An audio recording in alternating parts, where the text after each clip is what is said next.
जय भीम।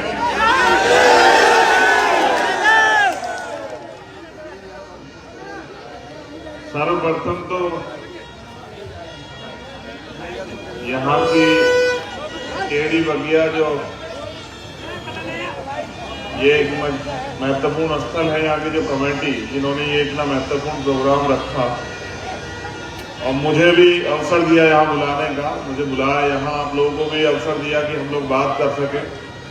मैं उस पूरी कमेटी का, उस कमेटी के अध्यक्ष श्याम प्रकाश बोधी जी का धन्यवाद करता हूँ।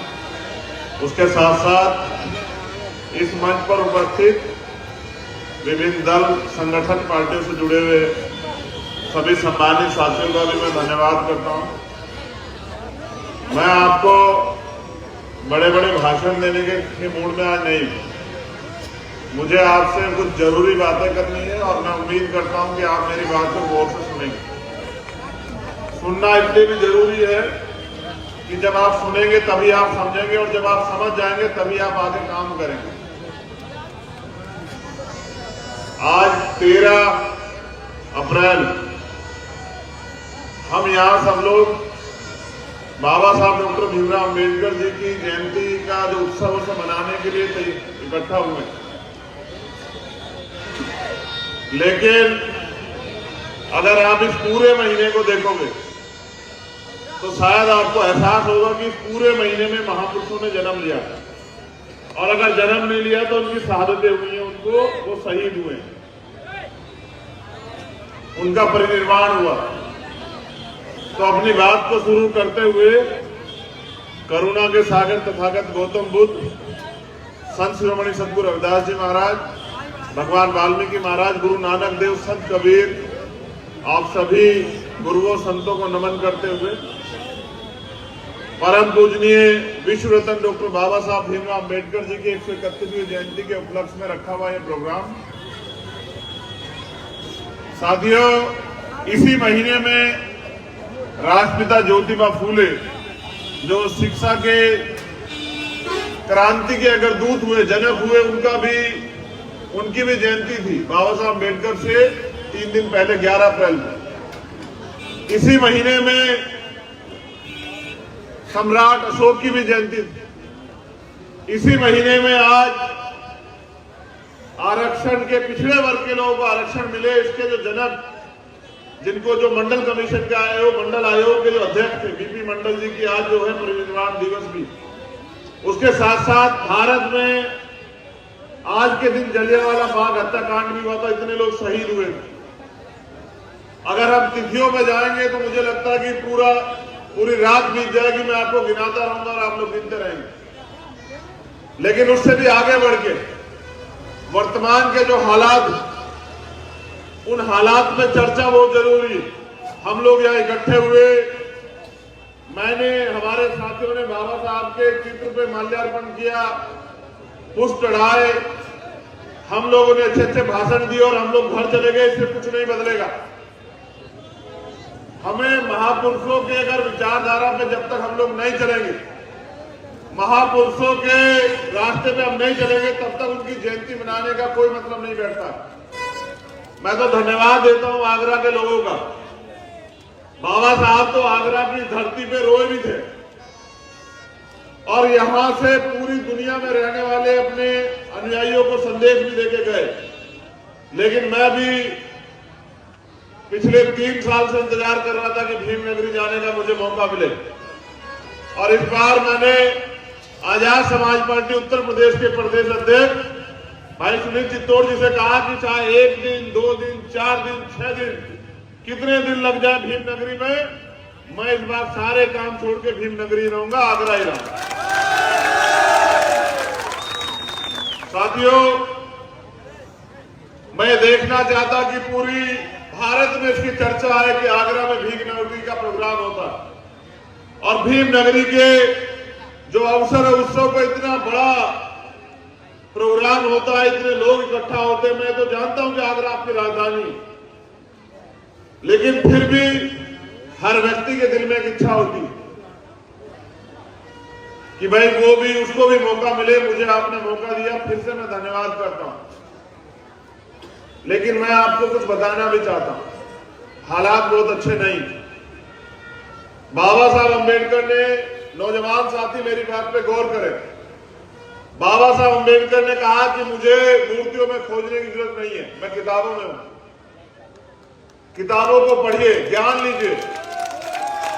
इसलिए वो लगातार शिक्षा पे जोर देते रहे। लेकिन मैं यहां बैठे हर शख्स से पूछना चाहता हूं, अगर हम बाबा साहब के सच्चे न्यायी, तो क्या हमने बाबा साहब के दिखाए हुए रास्ते में जाके बाबा साहब ने जो लिटरेचर दिया उसको पढ़ने का काम किया? हमारा जो इतिहास है उसको क्या हमने पढ़ने का, जानने का काम किया? और जो नौजवान साथियां बैठे, जिनको रीढ़ की हड्डी बनना है इस आंदोलन की, जिनको बाबा साहब के अधूरे सपने को पूरा करना है, मैं उन साथियों को भी कहना चाहता हूं कि जब तक आप पढ़ेंगे नहीं, समझेंगे नहीं, जानेंगे नहीं और अपने आप को समर्पित नहीं करेंगे अपने महापुरुषों के सपने के लिए, तब तक ये गुलामी की जिंदगी आपके जीवन से कटने वाली नहीं है। मेरी बात को याद रखना। मैं ये भी मुझे इस बात पे भी हंसी आती है कि मेरा समाज दुख पे भी हंसता है और खुशी पे तो वो उसको मौका मिल ही जाता है हंसने का। वो इस बात पे भी हंसता है कि जब मैं बहुत दुख की बात बताता हूँ वो तब भी हंसता है, और अगर कहीं मैं कोई खुशी की बात बता दूं वो उसमें भी हंसता है। और मैं फिर कह रहा हूं कि ये जमाने में बैठे हुए वो लोग जो चाहते हैं कि आपके चेहरों पर हंसी ना आए, वो आपके ऊपर रोज हंसते हैं, लेकिन उनकी हंसी आपको दिखाई नहीं देती, क्योंकि आपके और उनके बीच में एक बहुत बड़ा गैप। जब तक आपको उनकी हंसी नहीं दिखाई देगी, वो जो आपको अपमानित करने के तरीके ढूंढते वो आपको नहीं दिखाई देंगे, तब तक उन तरीकों को आप बदल भी नहीं पाओगे। अभी बहुत सीनियर मेंबर प्रकाश सिंह भारती जी, मैंने उनके बारे में बहुत कुछ सुना। उन्होंने कहा, वो बार बार जिक्र कर रहे थे कारवा का, उन्होंने कहा कि बाबा साहब ने यहां की धरती से कहा कि मैं बड़ी मुश्किल से तमाम तरह के अपमान, कठिनाइयां सह के इस कारवा को यहां तक लाया। अगर आप इसको आगे नहीं ले जा सकते तो मेरे बच्चों इसको पीछे मत जाने देना। ये यहां बाबा साहब ने धरती पे कहा। मैं बस ये कहना चाहता हूं कि एक इजराइल में एक पैगंबर हुए, पैगंबर मोसेस, वो यही काम करते थे इजराइल में कि जो शोषित वंचित वर्ग है उन लोगों को जगाने का, उनकी लड़ाई को आगे बढ़ाने का, उनको इकट्ठा करने का काम करते थे। जब पैगंबर मोसेस चले गए, उनके जाने के बाद उनके न्यायियों ने 10 साल के अंदर अपने महापुरुष का, अपने पैगंबर का सपना पूरा करके दिखा, गुलामी की बेड़ियां काट दी। मैं कहता हूं कि लंबे समय से समय पे महापुरुष आए और आपको सिखाते रहे, समझाते रहे। अगर हम उनका सच्चा खून है तो बताओ तुम्हारी गुलामी अब तक क्यों नहीं कटी? कौन जिम्मेदार है, वो महापुरुष या हम लोग जो सुबह शाम या 14 अप्रैल या 15 मार्च को जागते हैं और जाग के 2 दिन के बाद फिर सो जाते हैं। 14 अप्रैल को बाबा साहब के आगे माले चढ़ाते हैं, 1 दिन के लिए अपना घर सजाते हैं और फिर पूरे 1 साल उनके सपने को कुचलने का काम करते हैं। उन्होंने जो वोट का अधिकार हमें दिया अपनी ताकत बनाने के लिए, अपने जीवन को बदलने के लिए, उसको चंद सिक्कों में तोलने का काम करते हैं, बेचने का काम करते हैं। बताइए हम उनके सच्चे अनुयायी हैं या हम उनको धोखा देने वाले लोग? एक बार हमें आकलन करना पड़ेगा।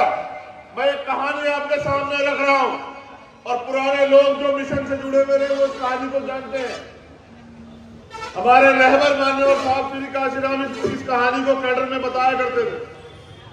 वो कहानी इसलिए रखनी पड़ेगी कि वो कहानी बाबा साहब ने भी सुनाई, राष्ट्रपिता ज्योतिबा फूले ने भी सुनाई, साहब जी महाराज ने भी सुनाई, मान्यवर साहब श्री काशीराम ने भी सुनाई, लेकिन मेरे समाज पे कोई फर्क नहीं पड़ा। जब तक वो रोज रोज रटाते रहे तो ये लोग रटते रहे, और जिस दिन वो चले गए इन्होंने उस कहानी को सुनना, बोलना, कहना बंद कर दिया, तो आने वाली पीढ़ी सीखेगी कहां से?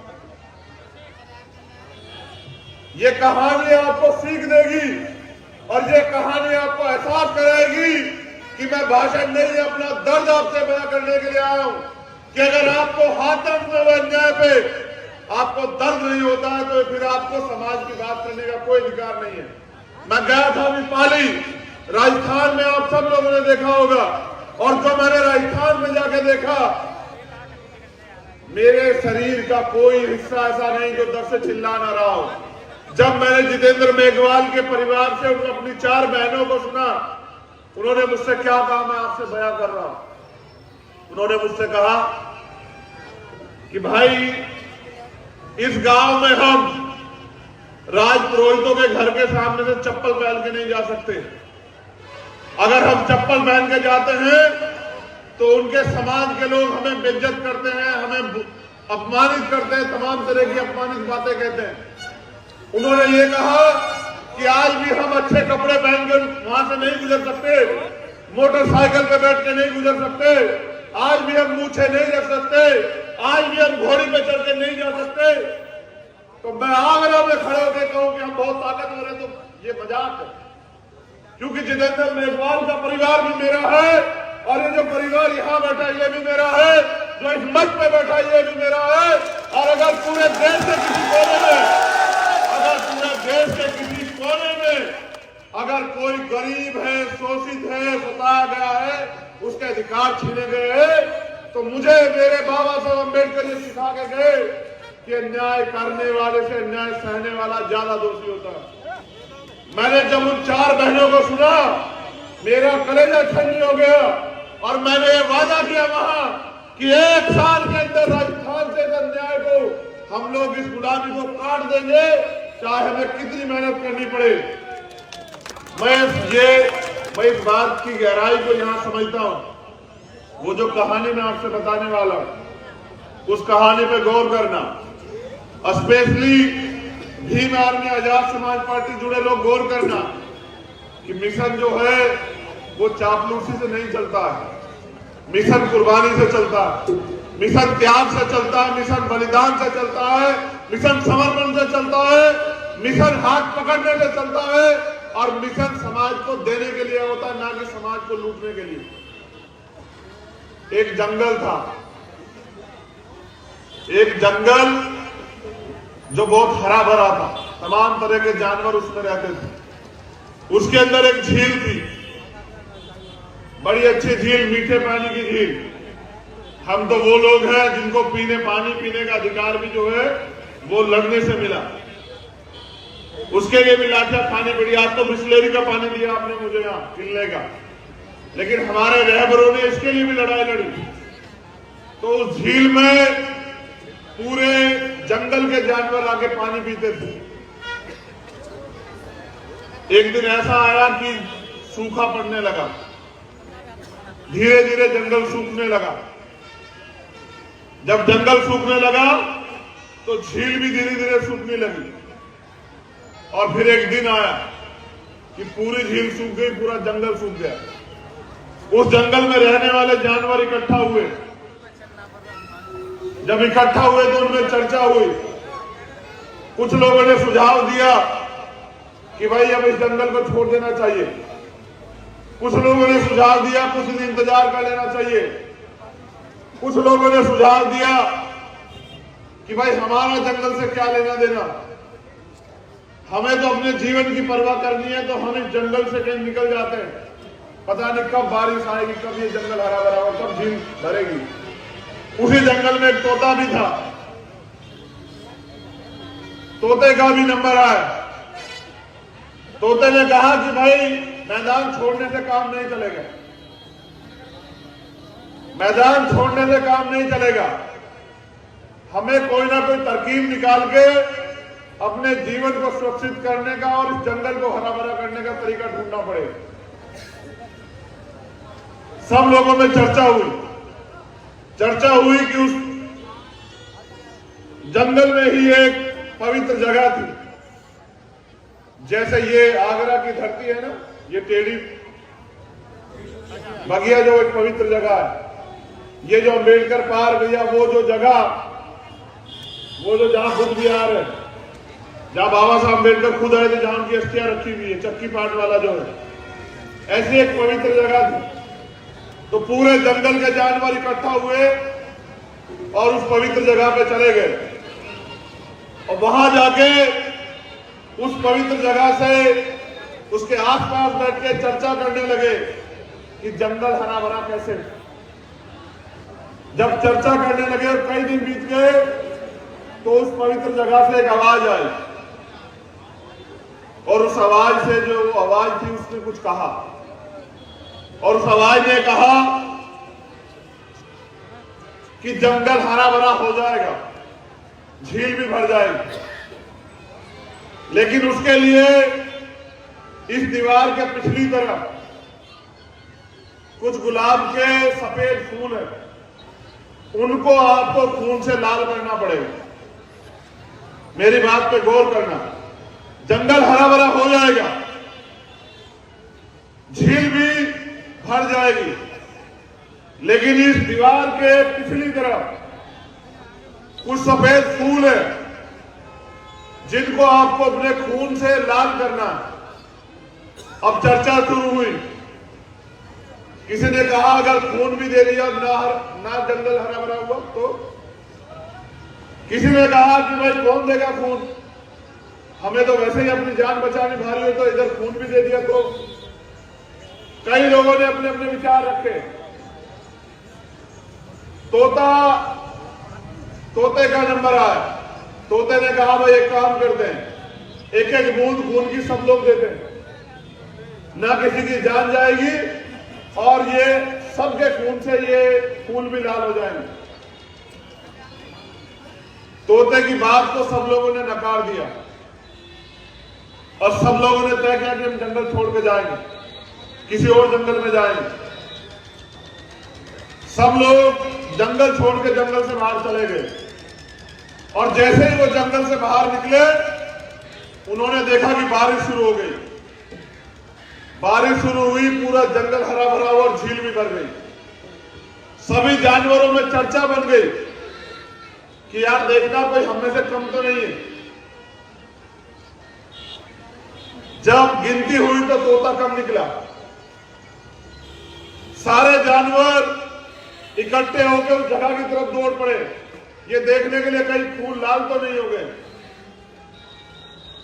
और जब पूरा समूह बन के उस जगह पे पहुंचा जहां पे सफेद फूल थे, तो उन्होंने देखा कि भाई एक फूल जो है वो लाल था, क्योंकि तोते में जितनी हिम्मत थी, तोते ने अपनी गर्दन यहां से अलग की और उस फूल के ऊपर लेट गया। वो जितना उसके अंदर खून था, उस खून की बदौलत वो एक फूल लाल हो पाया और उस एक फूल के लाल होने से वो पूरा जंगल हरा भरा हो गया और झील फिर भर गई। तो जब वो सारा समूह वहां पहुंचा, अब मेरी बात पे गौर करना, आज के हालात बिल्कुल ऐसे ही हैं श्याम प्रकाश जी, आज के हालात बिल्कुल ऐसे हैं कि एक ने कहा कि भाई तोते ने बहुत बहादुरी का काम किया है, मैं इनके सम्मान में कविता लिखूंगा। एक ने कहा भाई मैं तो तोते ने बहुत बलिदान का काम किया है, मैं इनकी समाधि बनाऊंगा।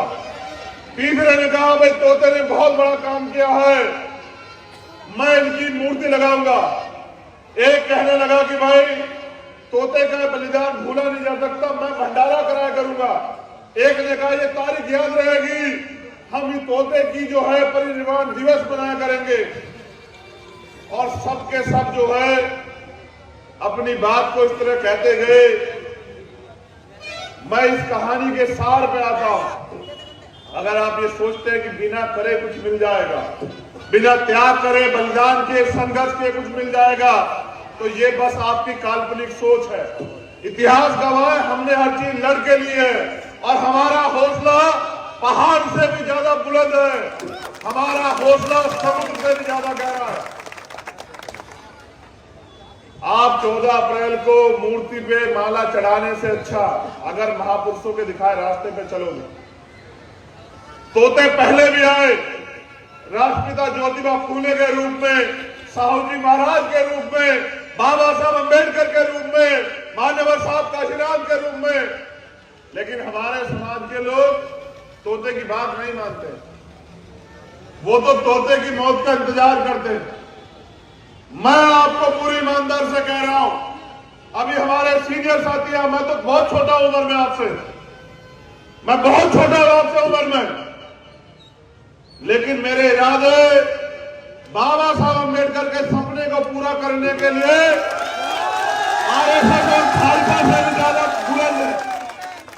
अगर वो एक, जैसे हमारे सीनियर साथियों ने कहा कि वो संविधान बदलना चाहते हैं, मैं आगरा की इस पवित्र धरती पे 13 तारीख के दिन रात को 11 बजे ये ऐलान करता हूं कि अगर उन्होंने संविधान की तरफ आग उठाकर के देखी,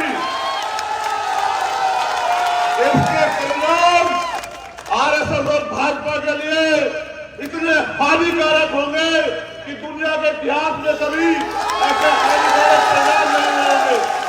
आप मन छोटा मत कीजिए, आप दिल छोटा मत कीजिए, इतिहास गवाह है, हमने बलिदान दिया लेकिन झुकना नहीं सीखा।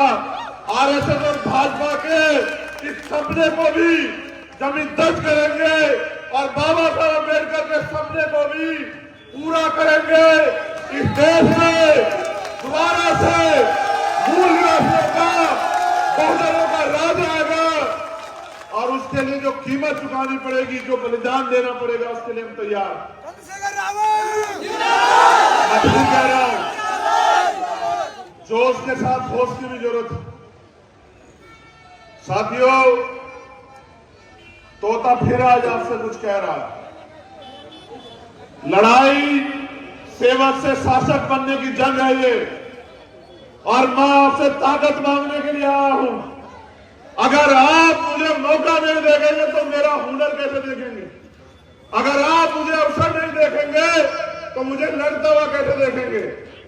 मैं आज 13 अप्रैल की रात में जहां आप बाबा साहब को नमन करने के लिए आए हैं, मैं आपका खून होने के नाते, इस समाज का बेटा होने के नाते, एक गरीब परिवार से संघर्ष की लड़ाई को जो लड़ने के लिए आना मेरी इच्छा थी और मैं आया हूं। मैं बस आपसे ये कहना चाहता हूं कि हालात सामान्य नहीं, इन हालातों में हमें एक दूसरे की जरूरत है, इन हालातों में हमें एकजुट होने की जरूरत है, इन हालातों में हमें अपनी ताकत बनाने की जरूरत है, और इन हालातों में हमें दुश्मन को संदेश देने की जरूरत है कि वो अपनी औकात में रहे। वो ये ना भूले कि ये डॉक्टर बाबा साहब अम्बेडकर का देश है, ये मानवतावादी सोच का देश है। वो अपने गलत इरादों को भूल जाए। हमें मान सम्मान का जीवन जीने का अवसर अगर कहीं से मिला है तो संविधान से मिला है। हम जानवरों जैसा जीवन जीते थे, आज हमें समान अवसर मिले हैं। क्या आप चाहते हैं समान अवसर खत्म हो जाए? आज जो माहौल बना के इस देश के मुसलमानों के प्रति जो नफरत की आंधी जलाई जा रही है, जो माहौल खराब किया जा रहा है, मैं फिर यहां से कह रहा हूं, आगरा की धरती से बाबा साहब अम्बेडकर का खून होने के नाते उन्होंने कहा था, जो मैंने आपको पहले भी दोहराया, कि अन्याय करने वाले से अन्याय सहने वाला ज्यादा दोषी है। मैं फिर यहां से भी कह रहा हूं धरती से, इस देश के मुस्लिम समाज के भाइयों के लिए, कि वो घबराए ना, वो कमजोर न बने। पूरा अम्बेडकर वादी उनके साथ खड़ा है। इस सरकार की दरे भी हिला देंगे, ईंट से ईंट बजा देंगे। आप मेरी जिंदाबाद करने के बजाय मुझे लड़ने की ताकत दीजिए और अपने हौसले बुलंद रखिए। इस देश में संविधान है और जब तक संविधान है कोई आपके मान सम्मान के साथ खिलवाड़ नहीं कर सकता। जो करेगा संविधान के अनुसार जो उसको सजा वो मिलेगी। मेरा एकमात्र लक्ष्य ये है, बहुत सारे तोते आएंगे, अपनी अपनी जिम्मेदारी अदा करेंगे। मुझे मेरी जिम्मेदारी समझ आ गई, मैं अपनी जिम्मेदारी अदा कर रहा हूं और मैं चाहता हूं कि जीते जी इस देश की सर्वोच्च कुर्सी पे